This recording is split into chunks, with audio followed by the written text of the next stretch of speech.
প্রিয় ভিউয়ার্স, আসসালামু আলাইকুম। কেমন আছেন সবাই? আবারও আপনাদের মাঝে চলে আসলাম ইমিগ্রেন্ট কিচেন নিয়ে। আশা করছি যে যেখানে আছেন সবাই ভালো আছেন এবং সুস্থ আছেন। বন্ধুরা, আজ আমি ইমিগ্রেন্ট কিচেনে রান্না করব বুটের ডালের রেসিপি।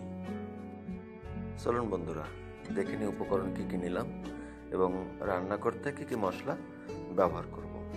প্রবাসী বন্ধুরা, আপনারা অবশ্যই মনোযোগ দিয়ে দেখবেন। প্রতিদিন আসলে একই রকম রান্না না খেয়ে একটু রকমারিভাবে রান্না করে দেখুন, অবশ্যই ভালো লাগবে।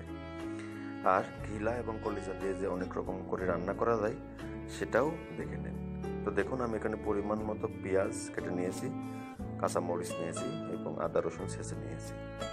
পাশাপাশি টমেটো কেটে নিয়েছি মশলার জন্য এবং বড় ফালা ফালা করে নিয়েছি তরকারির শেষ পর্যায়ে ব্যবহার করার জন্য। বুটের ডাউল, এই ডালটাকে কেউ কেউ অ্যাঙ্কারের ডাউলও বলে থাকে বা মোট ডাউল।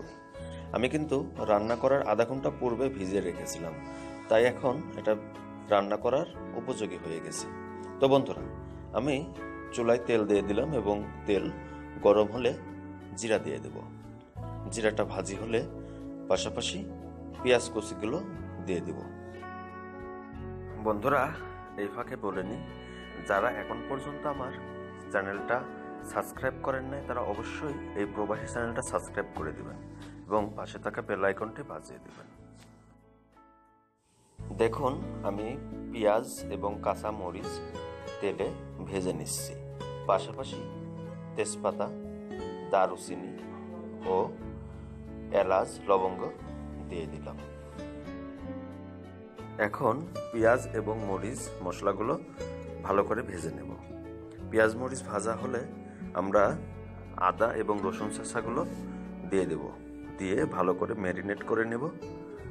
হালকা লবণ দিয়ে দিবেন এখনই, তাহলে দেখবেন পেঁয়াজগুলো ভাজি হতে সাহায্য দেবে। হ্যাঁ বন্ধুরা, পাশাপাশি টমেটো কুচিগুলো দিয়ে দিবেন এবং ভালো করে মিক্স করবেন। মিক্স করে 2 থেকে 3 মিনিটের জন্য ঢেকে দিবেন, তাহলে টমেটোগুলো গলতে সাহায্য দেবে। তো চলুন বন্ধুরা, দেখে নিই আমরা মজাদার রেসিপি কিভাবে করব। ঢাকনাটা উঠিয়ে দেখুন, বেশ টমেটোটা গলে গেছে এবং মশলাটাও বেশ ভালো ম্যারিনেট হয়ে গেছে। এখন কিন্তু আমরা গুঁড়া মশলা ব্যবহার করতে পারবো। গুঁড়া মশলা হিসাবে আমি 1 চামচ হলুদ এবং 1 চা চামচ ধনিয়া গুঁড়া, পাশাপাশি 2 চা চামচ মিক্স মশলা দিয়ে দেব। আপনারা চাইলে হালকা শুকনা মরিচ দিতে পারেন। শুকনা গুঁড়া মরিচ দিলে কালারটা একটু ভালো আসবে, তবে আমি কাঁচামরিচ দিয়ে রান্না করব। তো বন্ধুরা দেখুন, আমি ভালো করে মিক্স করে নিচ্ছি এবং আপনারা সুন্দর করে মিক্স করে নিন।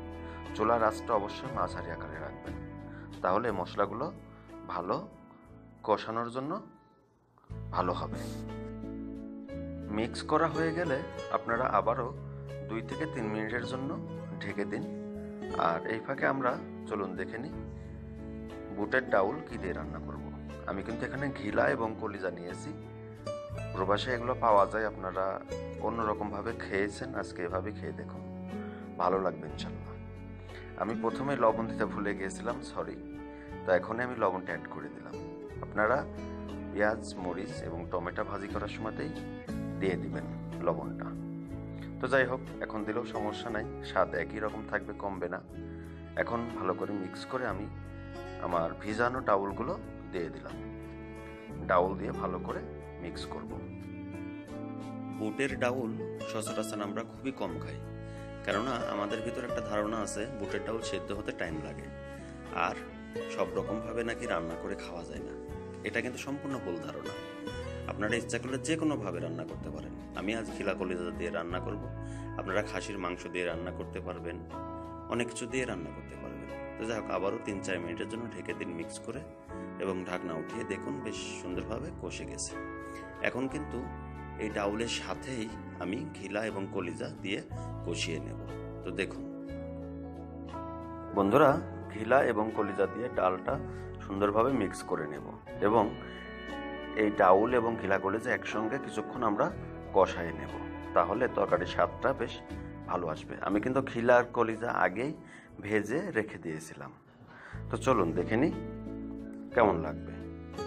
হ্যাঁ বন্ধুরা, মিক্স করা হয়ে গেছে। এখন আপনারা 3 থেকে 4 মিনিটের জন্য ঢেকে দেবেন।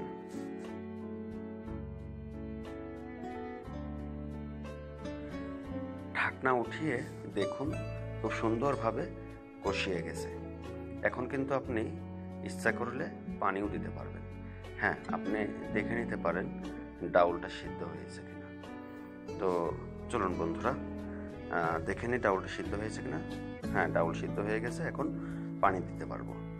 পানিটা অবশ্যই গরম করে রেখে দেবেন, তাহলে গরম পানি দিলে ডাউলের স্বাদটা ভালো আসবে এবং তাড়াতাড়ি তরকারিও হয়ে যাবে। তো আমি পানি দিয়ে দিলাম পরিমাণ মতো। অবশ্যই মাখো মাখো অবস্থায় রাখবেন। আমি কিন্তু পানি দিয়েছি, কিন্তু তবে পানি কমে যাবে কিছুক্ষণ পরে। হ্যাঁ বন্ধুরা, রেসিপি হয়ে গেছে। এখন আপনারা জাল দিতে থাকুন কিছুক্ষণ। মিডিয়ামের চাইতে একটু জোরে রাখুন জালটা। হ্যাঁ বন্ধুরা, আপনারা মোটা ডাউলের রেসিপি দেখুন আর এভাবে রান্নার চেষ্টা করুন, খুবই ভালো লাগবে। আপনারা এভাবে মুরগির গোশত দিয়ে, খাসির গোশত দিয়ে বা গরুর গোশত দিয়েও রান্না করতে পারেন, বা গরুর চর্বি দিয়েও রান্না করতে পারেন। অনেক সুস্বাদু এই রেসিপিটা। আমি কিন্তু এখন টমেটো অ্যাড করে দেব। তো দেখুন আমি ফালা ফালা করা টমেটোগুলো এখনই দিয়ে দিলাম এবং ঢেকে দেব। আর কিছুক্ষণ জাল দিয়ে তরকারি আমরা নামিয়ে নেব। তবে সে তরকারির শেষ পর্যায়ে আমরা জিরা ব্যবহার করব।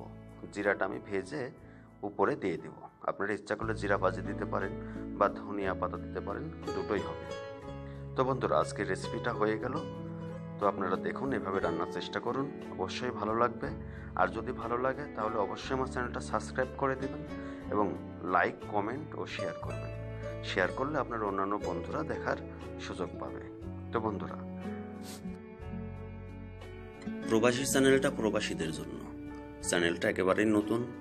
আপনাদের সহযোগিতায় আমি এই চ্যানেলটা বড় করতে চাই। তো অবশ্যই আপনারা সাবস্ক্রাইব করবেন এবং শেয়ার করে আপনার বন্ধুদের বলবেন সাবস্ক্রাইব করে দিতে, এবং ভালো থাকবেন। আমি ইমিগ্রেন্ট কিচেন থেকে বিদায় নিচ্ছি। আবার কোনো এক রেসিপি নিয়ে আসবো আপনাদের মাঝে। সবাই ভালো থাকবেন আর আপনাদের সুস্থতা কামনা করে আমি চলে যাচ্ছি। ভালো থাকবেন। আল্লাহ হাফেজ।